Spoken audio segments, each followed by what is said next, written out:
তো ক্লাস 7 এর আগের দিন কাণ্ড হয়ে গেছিল, আজকে আমরা কোনটা করব, পাতাটা করব। তো এই পাতার ছবিটা এঁকেছি, খুব ভালো একটা না কিন্তু এঁকেছি, যা হোক করব, ঠিক আছে। তো সেইটা সম্বন্ধে আজকে পড়বো।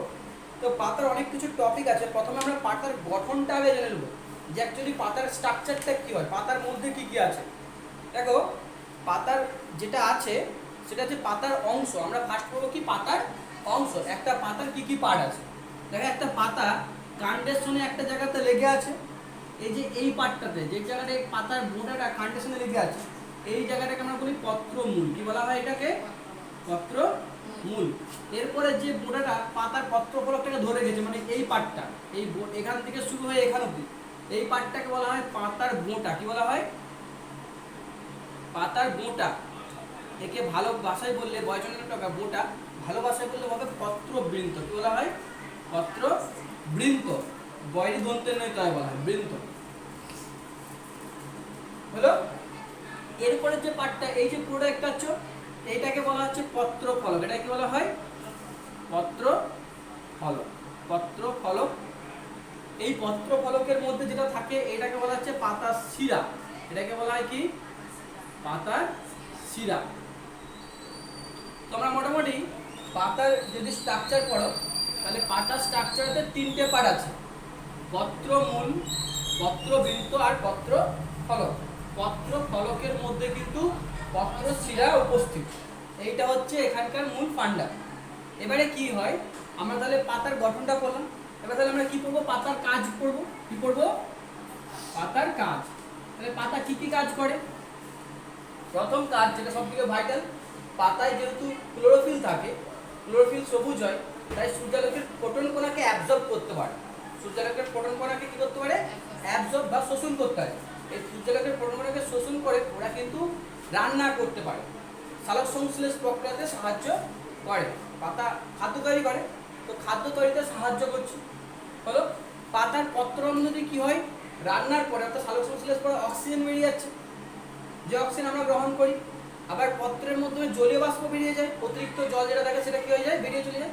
সেটা কি করে, সেটা আবার পরিবেশে জলের যোগানটা দিচ্ছে, মানে পরিবেশকে শীতল রাখতে সাহায্য করছে। পাতা অনেক কাজ করে। দেখো, খাদ্য প্রস্তুতিতে, জল ও খাদ্য পরিবহনে, পত্রফলক ধরে রাখা। পত্রফলক মানে কি, যে পত্রফলকটাকে ধরে রাখতে সাহায্য করছে, তাই তো। গ্যাসের আদান প্রদানে সাহায্য করে, মানে গ্যাস এখান থেকে অক্সিজেন বেরোচ্ছে, কার্বন ডাইঅক্সাইড ঢুকছে পত্ররন্ধ্রের মাধ্যমে। হলো। আর কি আছে, পাতাকে কাণ্ড ও শাখা প্রশাখার সঙ্গে যুক্ত রাখে। এই যে কাণ্ড পত্রমূলের সাথে যুক্ত রেখেছে। পত্রমূল তো পাতার একটা অংশ, যেখান থেকে সৃষ্টি হয়েছে সেখান থেকে পুরোটাকেই পাতা বলা হয়, তাই তো। তাহলে পাতার বিভিন্ন অংশের কাজই পাতার কাজ। পত্রমূল পাতাকে শাখা প্রশাখার সঙ্গে ধরে রেখেছে, এটা কাজ। মোটা কি করছে, পত্রফলকটাকে পত্রমূলের সঙ্গে আটকে রেখেছে, এটাও একটা কাজ। পত্রফলকের মধ্যে শিরাস আছে, এই শিরার মধ্যে কি থাকে, অ্যাকচুয়ালি শিরা বলতে কি, পাতার শিরা বলতে পাতার মধ্যে জাইলেম আর ফ্লোয়েম রয়েছে। শিরা মানে কি আছে, জাইলেম আর ফ্লোয়েম। এর মাধ্যমে কি হয়, খনিজ লবণ, জল পাতাতে আসে, আর পাতায় রান্না করা খাদ্যবস্তু আবার ওখান থেকে ফিরে যায়। জাইলেম আর ফ্লোয়েম দুটো কাজ করে। জাইলেম জল, খনিজ লবণকে পাতায় আনতে সাহায্য করছে, আর ফ্লোয়েম পাতায় তৈরি করা খাদ্যকে গাছের সমস্ত অঙ্গে পাঠিয়ে দিতে সাহায্য করছে। তাহলে শিরা আসলে কি, শিরা আসলে পাতার জাইলেম এবং ফ্লোয়েম কলা। বোঝা গেল? এই হচ্ছে পাতার কাজ। তাহলে পাতার সব কাজ বোঝা গেল, পাতার গঠন বোঝা গেল। প্রত্যেকটা সংজ্ঞা হয়, পত্রমূল বলতে কি বোঝো, পত্রবৃন্ত বলতে কি বোঝো, পত্রফলক বলতে কি বোঝো। হলো। এবারে আমরা যেটা পড়েছি, তোমাকে বললাম যে জবা পাতার বৈশিষ্ট্য লেখো। দেখো, তোমাদের বইয়ে আছে 193 পেজে তো জবা পাতা লেখা আছে। 193 পেজে জবা পাতার বৈশিষ্ট্য লেখো। পাতার মাঝখানে একটা শিরা আছে, এইখানটা একটা শিরা থাকে, ঠিক আছে। ওই শিরার দুপাশ থেকে অনেকগুলি শিরা বেরিয়েছে, শিরাগুলি সব মিলে একটা জালের মতো তৈরি হয়েছে। তুমি যদি জবা পাতা দেখো, জবা পাতা একটা শিরা বেরোয়, এরপর থেকে আরও একটা প্রধান শিরা বেরোয়, এরকম করে একটা শিরার সঙ্গে যুক্ত থাকে। পরে এই শিরাগুলো থেকে আরও অনেক শিরা বেরিয়ে একে অপরের সঙ্গে এরকম করে একটা জাল তৈরি করবে। এইখানটায় যে জালক আছে, তাই জবা পাতার পত্রফলকে যে শিরাটা আছে, কি ধরনের বিন্যাস থাকে, জালিকাকার শিরা বিন্যাস দেখা যায়। কি ধরনের শিরা বিন্যাস, জালিকাকার। তাহলে জবা পাতার শিরা বিন্যাস কি প্রকৃতির হয়ে থাকে, জালিকাকার প্রকৃতির হয়ে থাকে। আর দেখবে জবা পাতার বৈশিষ্ট্য কি, জবা পাতার প্রত্যেকটা কিনারাতে, পত্রফলকের কিনারাতে খাঁজ থাকে। ঘরে জবা আছে, প্রত্যেকে দেখবে একটা খাঁজ কাটা আছে। এলেনি জবা পাতার বৈশিষ্ট্য। হলো। এরপরে কি পাতার বৈশিষ্ট্য, কলা পাতার বৈশিষ্ট্য। কলা পাতা তোমরা দেখেছো, কলা পাতা যদি তুমি ছবি আঁকো, এটা মুছে দিচ্ছি, হ্যাঁ। একটা কলা পাতা যদি দেখতে যাও, কলা পাতাটা খুব একটা নর্মালি লম্বা লাইন টানো, কলা পাতা এরকম সৃষ্টি হয়,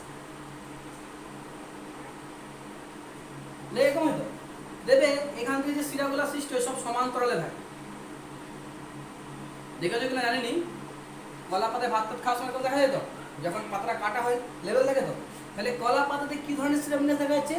সমান্তরাল শিরাবিন্যাস দেখা যায়, এটা একটা বৈশিষ্ট্য। আর কলা পাতার পত্রফলকটি একক, একটাই মাত্র পাতা বড়, তাই তো? এই হচ্ছে ব্যাপার। তাহলে কলা পাতার বৈশিষ্ট্য নিয়ে লেখা আছে, দেখো মাঝখানে একটা শিরা মানে একটা প্রধান শিরা আর একাধিক শিরাকে সমান্তরালভাবে দুপাশে বিন্যস্ত রয়েছে। হ্যাঁ, আর কি এবারে আমরা যেটা পুরো পত্রমূল আমি বলে দিয়েছি টপিক। এরপরে আর কিছু নেই এখানে। এখানে আছে একক পত্র আর যৌগিক পত্র। একক পত্র ব্যাপারটা, যৌগিক পত্র ব্যাপারটা আমাদেরকে জানতে হবে। দেখো আমি কলা পাতাতেই বোঝাই, এই যে কলা পাতাটা একটাই মাত্র শিরা রয়েছে, বৃন্ত রয়েছে এবং একটাই ফলক আছে এবং ফলকটার মধ্যে কোনো কাটা কাটা নেই। তাই এই ধরনের যে পত্র ফলক, এই পত্র ফলকযুক্ত পাতাকে কি বলা হবে? একক পত্র। অর্থাৎ যে পত্রের মধ্যে একটি মাত্র পত্র ফলক থাকে তাকে বলা হচ্ছে একক পত্র। আর যৌগিক পত্র বলতে তাহলে কি বুঝবো? তেঁতুল পাতা দেখেছো? তেঁতুল যে তোমরা দেখো এরকম একটা ডাঁটা আছে, একটা শিরা বেরিয়েছে, এখানে একটা পাতা, এখানে শিরা বেরিয়েছে, এখানে একটা পাতা, আবার এখানে একটা শিরা বেরিয়েছে, এখানে একটা পাতা, এখানে একটা শিরা বেরিয়েছে, এখানে একটা পাতা, এরকম করে করে পরপর দেখো এরকম পাতাগুলো বিন্যস্ত আছে। তোমরা ভাবো কি এইগুলো প্রতিটাই একটা একটা করে পাতা? না, এইটা পুরোটা একটা পাতা। পাতার পত্র ফলকটা খণ্ডে খণ্ডে বিভক্ত। এইগুলান কিন্তু পাতা নয়, তেঁতুল পাতার এইগুলান হচ্ছে প্রত্যেকটা একটা করে পত্র ফলক। আমরা এটাই ভুল জানি যে এইগুলানকে আমরা পাতা ধরে নিই, অ্যাকচুয়ালি এগুলান সব হচ্ছে তেঁতুলের পত্র ফলক। পুরো যে একটা পার্ট সেটটা যার মধ্যে একাধিক এরকম ছাড়ানো আছে সেইটাকে বলা হচ্ছে তেঁতুলের পাতা। তাহলে এখানে তেঁতুলের পাতাটা কি হচ্ছে? পত্র ফলকগুলো খণ্ডে খণ্ডে বিভক্ত, এই জন্য এটাকে কি বলা হয়? যৌগিক পত্র বলা হয়ে থাকে। বাস এইগুলো হয়ে গেল পাতার টপিকটা, এখানেই শেষ। এরপরে আমরা কি করব? পাতার পরে ফুল করব, ঠিক আছে?